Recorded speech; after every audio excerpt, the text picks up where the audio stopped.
What is up, everybody? This is Ryan for the Scale Up Show. I have Patrick Woods on today, who is the founder and CEO of Orbit. Awesome episode. He goes through his community-led go-to-market motion, which is absolutely amazing with what he's done and the tech that they have. Previously worked with companies like Snowflake and Stripe, leveraged that consulting experience and turned it into an amazing SaaS product. Check it out. You won't be disappointed.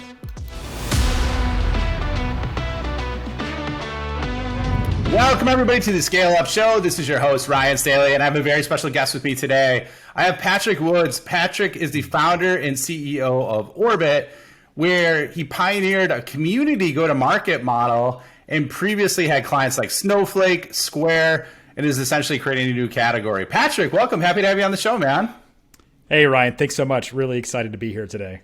Yeah, I love your story, and thanks for being on. I'm excited to dig into this with you. But before we get too deep on that, let's do a real quick revenue rundown, just so everybody has some context in terms of where you're at in the stage of journey that you're at. So what kind of revenue range are you at in terms of your ARR? Yeah, for sure. So we're early on the sort of our revenue story here. I would say sub 3 million. Okay, cool. What's your primary go-to-market strategy for revenue growth?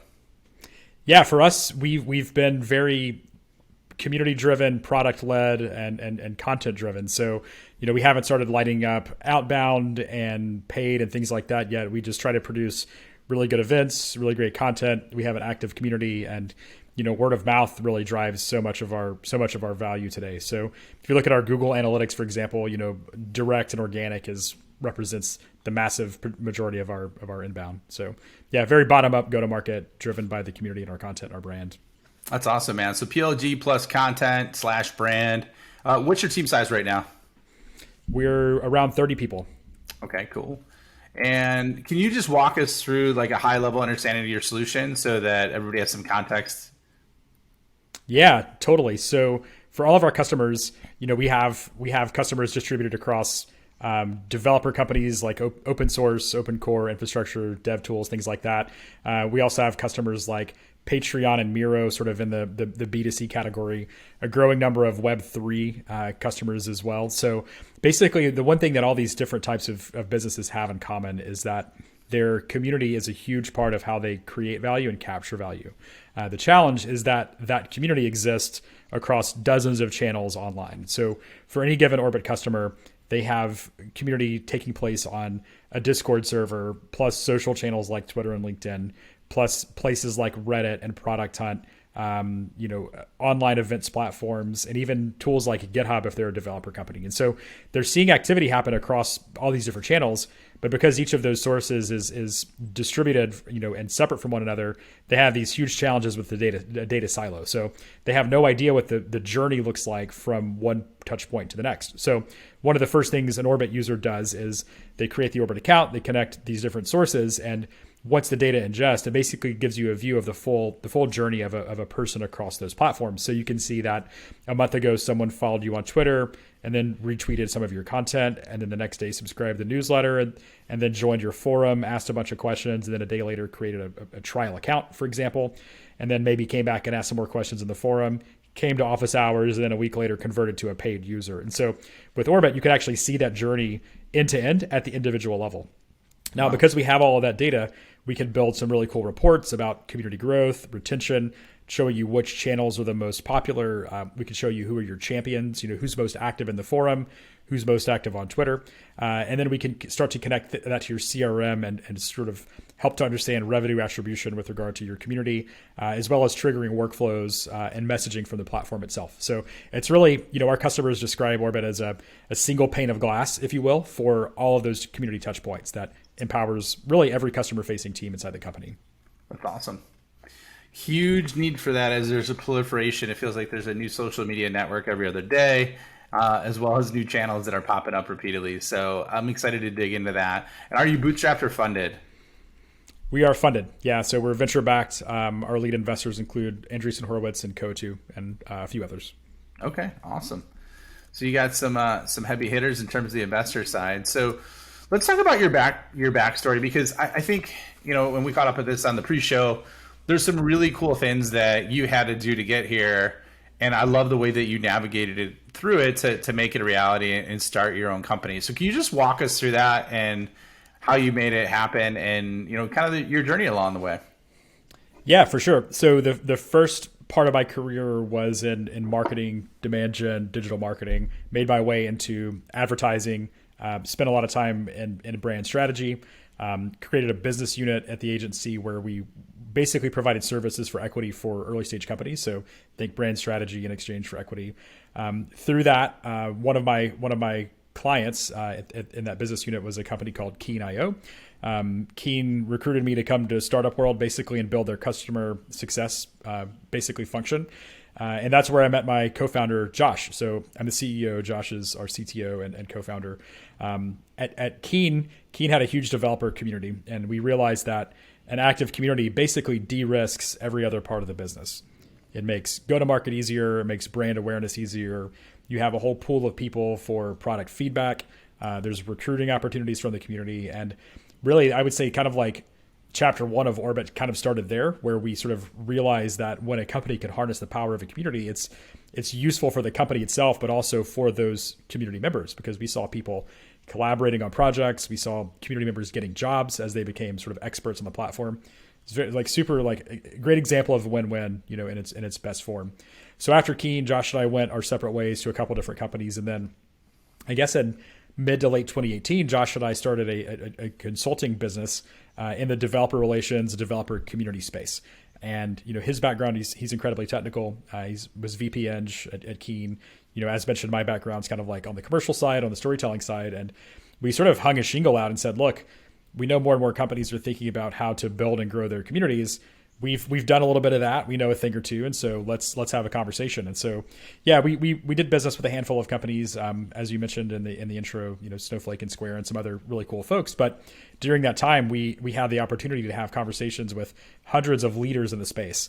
It was sort of an inflection point, I think, in the industry where more and more people were thinking about how to do community, how to build developer relations programs, and folks were just willing to chat. And that's kind of maybe chapter two of the Orbit story, because during that time, there were sort of two things that we learned. One was that everybody's trying to figure out their community. People are hiring for community and DevRel roles, but there's no system of record to help them scale and operationalize. So everybody's using spreadsheets. It's very chaotic. The data is distributed across a bunch of platforms. And so this functional area was emerging, and yet there was no tool to help them do that. So that was sort of one pattern matching opportunity we had. The second thing we learned was that everyone was interested in measuring their community. It's like, in a business, we have this thing. How do we know if it's working or not? It's sort of a fundamental question.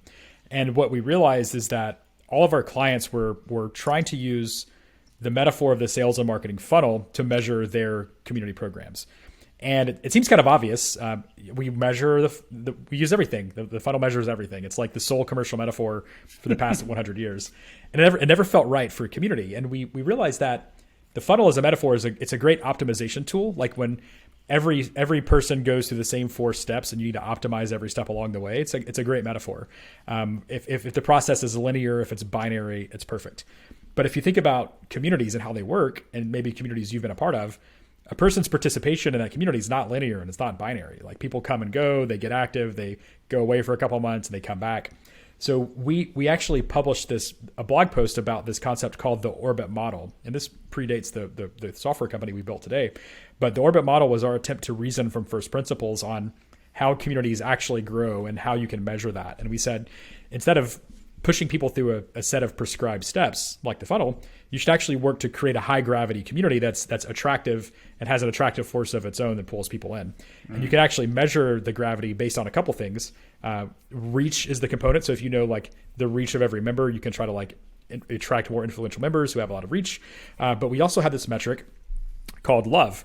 And it's kind of funny. It sounds kind of like hippy dippy maybe, but like we think you can measure love.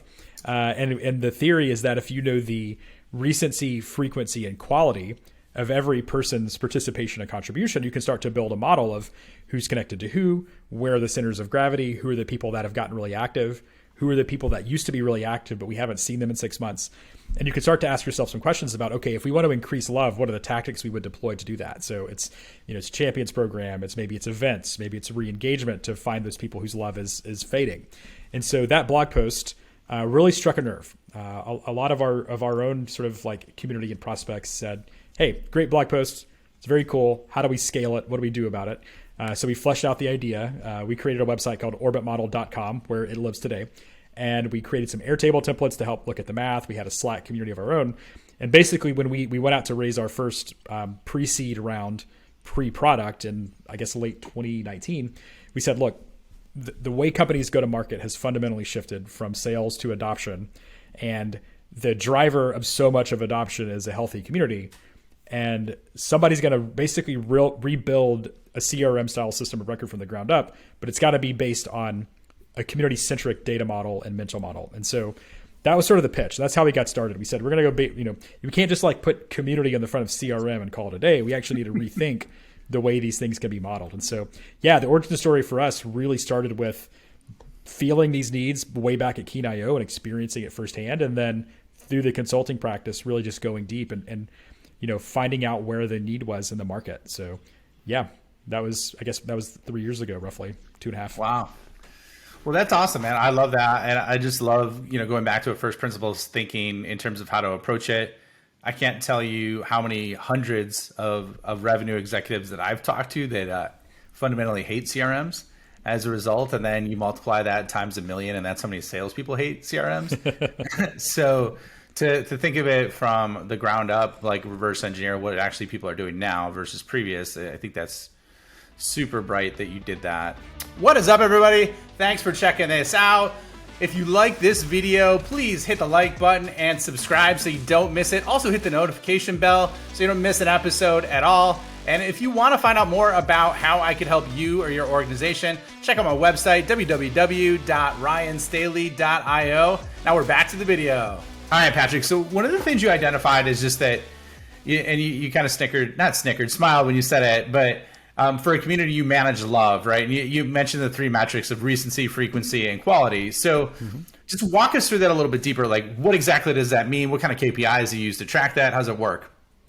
Yeah, so interestingly, love itself is a KPI that a lot of our users will manage. So using the Orbit platform, because we're connected to all of your data sources, we know that for any individual, like for Ryan, that we know that this is a person who is in the Discord every day. Like they send a message every day, and like we know that the Discord messages are really important to us, and so their love is really high, and so that's the thing we actually track.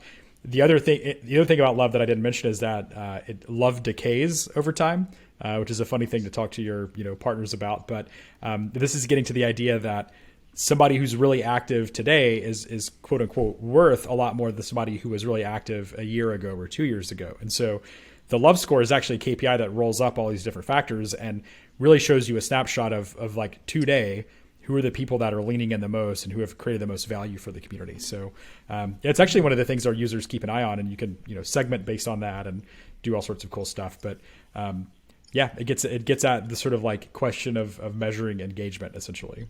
Okay, which makes a lot of sense. So yeah, the recency, obviously that's when they're doing a frequency. You said it's a lot more higher value initially. Why is that? Sorry, what was the question? Oh, the question was, I thought you said, maybe I misunderstood you, but you said it decays over time, right? And you're saying, I believe you said that people that are hyperactive when they first begin, I thought you said it's a lot more valuable or ideal in the beginning versus later. Can you talk us through that? Yeah, so the theory is that when you're building a community, you want to understand who has been active lately. And so love weights that more heavily because these are the folks that you would go welcome to the community. You might introduce them to other community members. You might ask them to, write a guest blog post if that's a thing for your community, or participate in an event. And that the frequency maps a likelihood of like engaging more. Mm-hmm. So that's why we sort of weight more heavily the recent engagement versus somebody who we haven't seen in a year. So if somebody was active a year ago and we haven't seen them in a year, well, we should probably reach out and say, hello, how are you doing?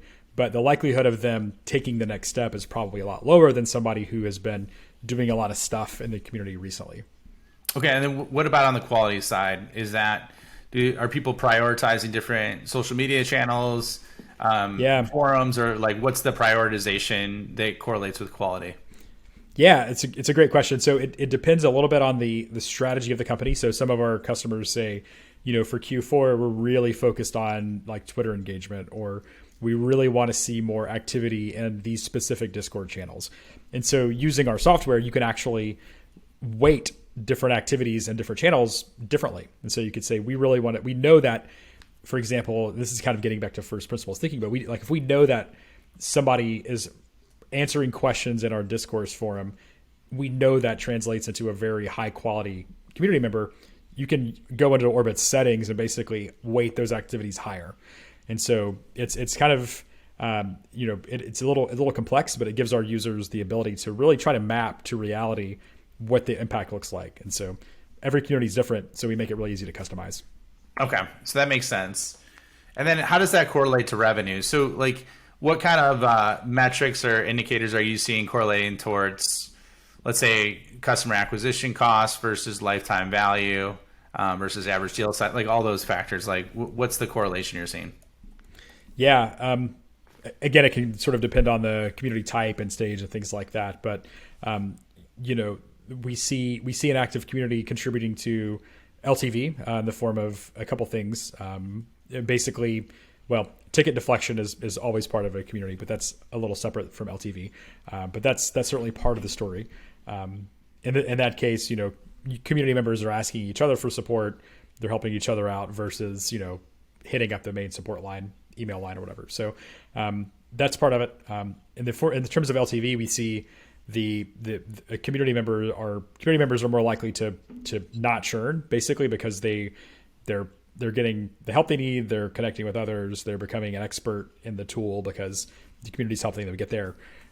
We see, sales teams use Orbit pretty heavily, basically for two reasons. One, to craft better outbound messaging. So Orbit shows you a person's full journey. So you might know that someone, they may perhaps are using the product lightly, but they've been in the community for over a year. They've come to every single event.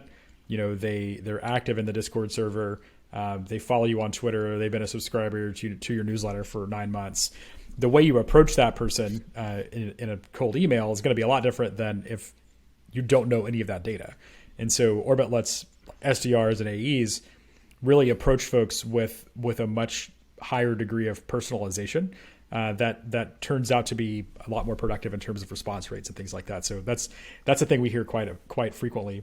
The other reason sales teams use Orbit today is, in addition to understanding all that individual behavior, where possible, we summarize that into company level intelligence as well. So you can see that. Did you know that last week there were 8 people from Acme active in the community, and like 1 followed you on Twitter, 2 came to your meetup, someone subscribed to the newsletter, another one, joined the forum. And historically, without a tool like Orbit, you wouldn't know that because that data is spread across too many sources. And so with Orbit, you can say that, oh, wow, there's like, why is Acme really engaging? Like, what are they doing? And so what we hear is that reps use that information to go and basically figure out a couple things, like, who's a potential champion here to reach out to, or, maybe all these people are all individual contributors from the same team. Like, who's our boss? Are they scoping out a solution? Are they trying to use their like personal email accounts to do trial accounts and like, go into the radar? Maybe we should reach out to their manager and see if there's a conversation here about the enterprise plan, because, you've got 8 or 10 people using the tool. Wouldn't you like to have some audit logs and some SSO associated with that, et cetera? So yeah, it turns out the type of data in a tool like Orbit is like really helpful for all these different sort of touch points. So, the downstream impact of that is once you know the sort of activity of an individual or a cohort of a company in the community, you can start to correlate that with close rates and win rates and things like that downstream. So, it provides just more data sort of higher in the funnel as most people would think about it, to then go and sort of like back pressure different channels and things like that. I love that, man. That sounds so sweet. So, and there's a definite use case, especially on the enterprise side or even the mid-market, like any kind of sales capability to have that visibility. I think it'd be like fishing with dynamite to have access to that. So super cool. So like, here's the thing that I'm trying to reconcile in my head, right? Because I know there's sniffers out there and things you could do. Like, what's the technology that enables you to pick up those intent signals for opportunities or even dashboarding? Yeah. So just getting technical for a moment, our integrations do a few different things. So we'll use Discord as an example. So like Discord, Twitter, and GitHub are like three very popular integrations for us. So for Discord, you would install the Orbit Discord bot, and it kind of hangs out in the channels, and it pipes activities back to Orbit.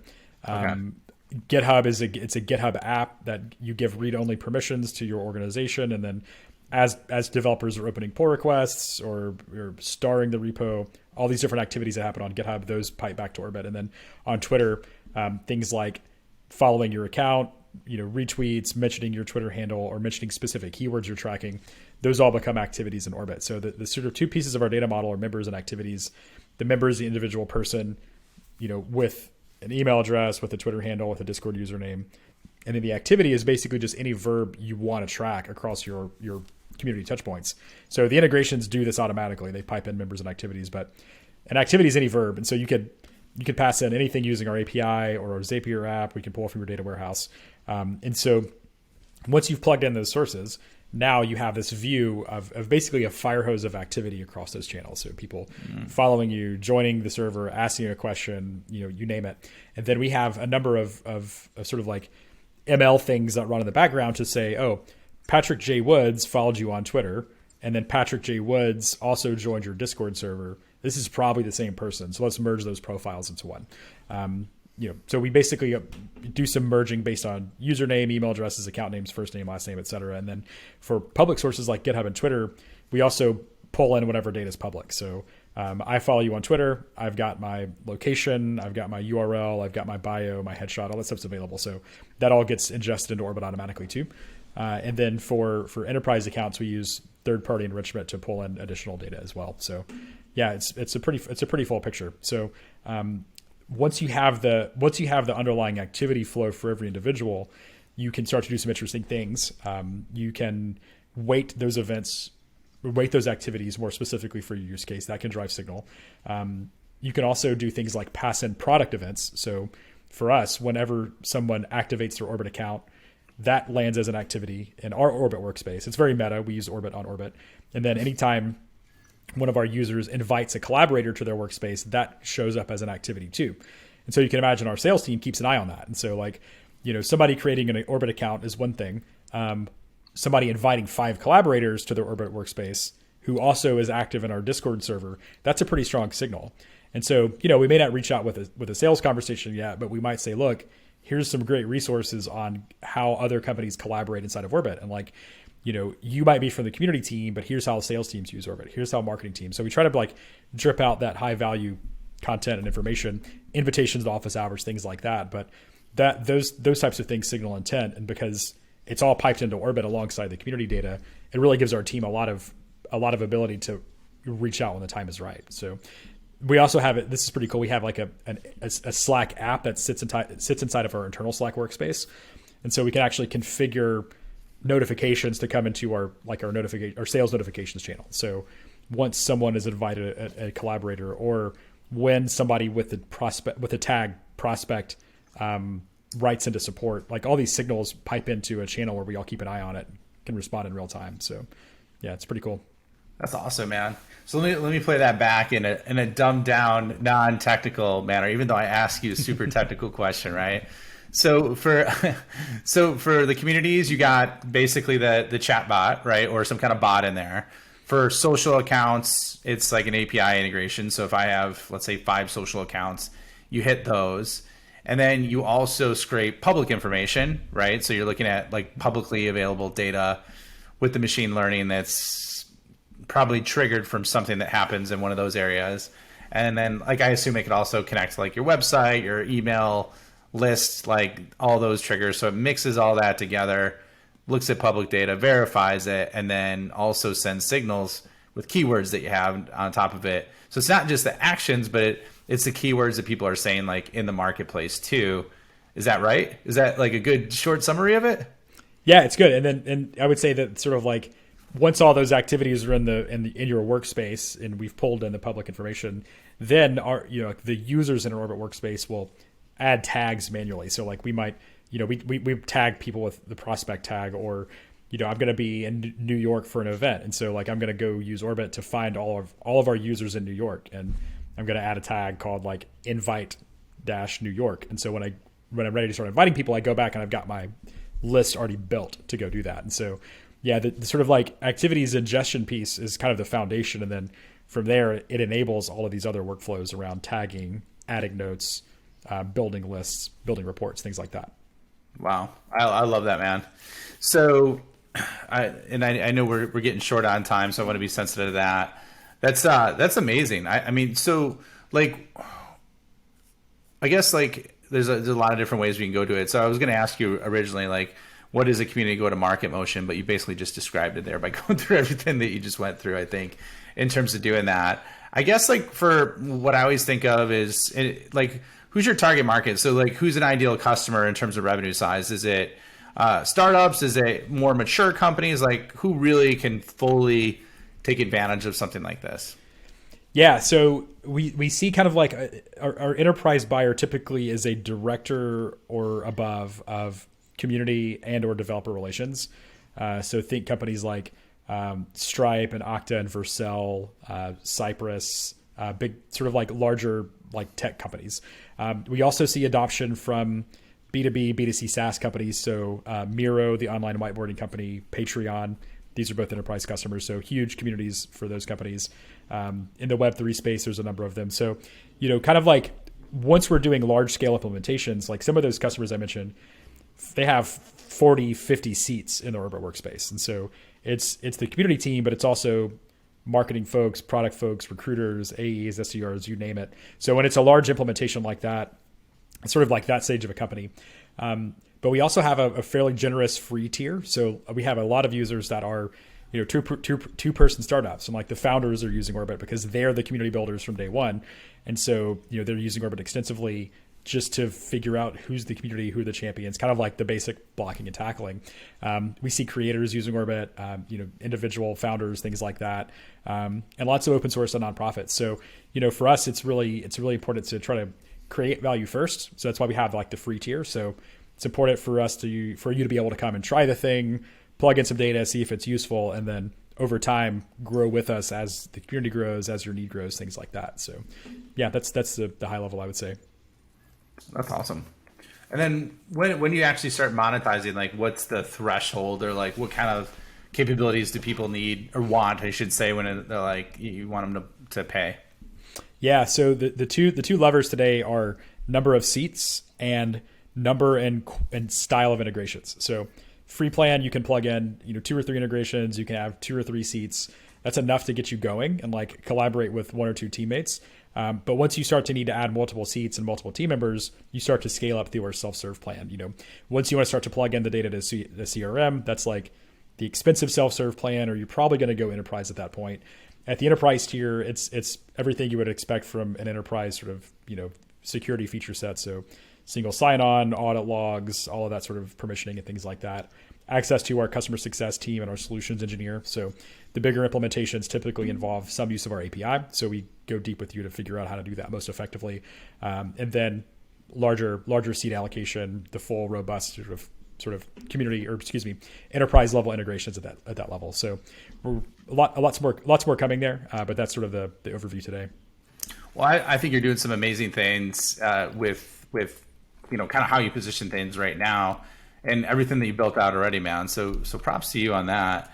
I guess, what would you say though, like, is your number one strategy for growing revenue right now that you think you're doing amazing? Yeah, we think the content, events, and community continue to work really well for us. Really, the sort of single thing we think about a lot is, what is the value we can create for our community? So much of business is thinking about how do we capture as much value as possible. But we've seen this mindset work really well, which is what is our community struggling with? What are the questions they have? What are their problems? And then like, what are the resources? What's the knowledge? What's the network we can have to help answer those questions? So trying to create spaces for conversation around those topics, create content that's useful, and really just trying to expand the category. We're in such early innings of this community-led growth being a thing, and community being like a respected functional area inside of a company. It's, we've got to help expand the category and educate the market. So, we're going to start doing a lot more with regard to educating other teams inside the company. We've done a good job like with the community managers, with the developer relations people. But sales leaders should really have a framework for understanding the community and how to work with community leaders in a way that's value additive versus extractive. And marketers should have a keen view of the role of a community and developing campaigns and programs and strategies and things like that. And product people should really have a keen sense for how to go and engage with community members for feedback and discovery. And so, we're seeing this happen organically. Like in our bigger accounts, every customer facing team is using Orbit. We're going to start doing a lot more, education and enablement around that specifically. So I think it's a huge opportunity as community, as a mindset sort of makes its way across the whole company. So, community has historically been kind of like a team or a small sort of sideshow. But increasingly it's a way to create value and go to market. And so that's, I think when we think about the second half of the year and going into next year, a big part of our go to market will be helping folks learn how to do that and just creating value. Yeah. Oh, there's going to be massive back end expansion revenue with that, without a doubt. So, okay, well, we're just about up on time. I guess like last question is, what would you say is your single biggest challenge that you're experiencing right now with the stage of the journey that you're at?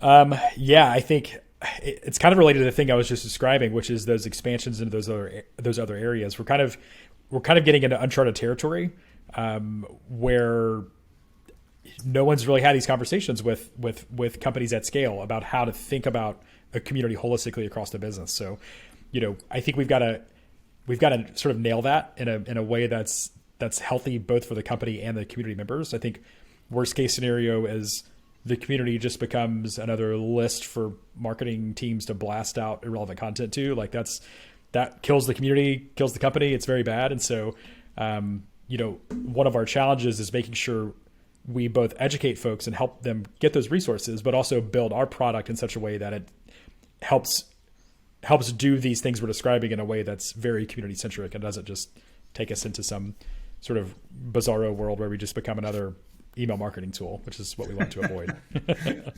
Awesome, man. Well, great work. We are up on time. So where can people find you? Where can they find more about Orbit if they want to try it out? Yeah, definitely. So I'm on Twitter. I'm at Patrick J. Woods, all one word, obviously. Orbit, you can find more about us at orbit.love. That's right. Our domain actually has love in the URL, which is pretty cool. And if you're interested in the Orbit model as a concept, we touched on that a bit earlier. Orbitmodel.com is where all of those resources live. So lots of places to engage. And yeah, hit me up on Twitter. Always happy to have conversations about this stuff. It's really fun and really important. So always happy to chat. Awesome, man. Well, you can tell you know your stuff inside and out. So I appreciate you volunteering yourself for that. Got some exciting things ahead for Orbit. It was awesome having you on the show. Thanks for being on, Patrick.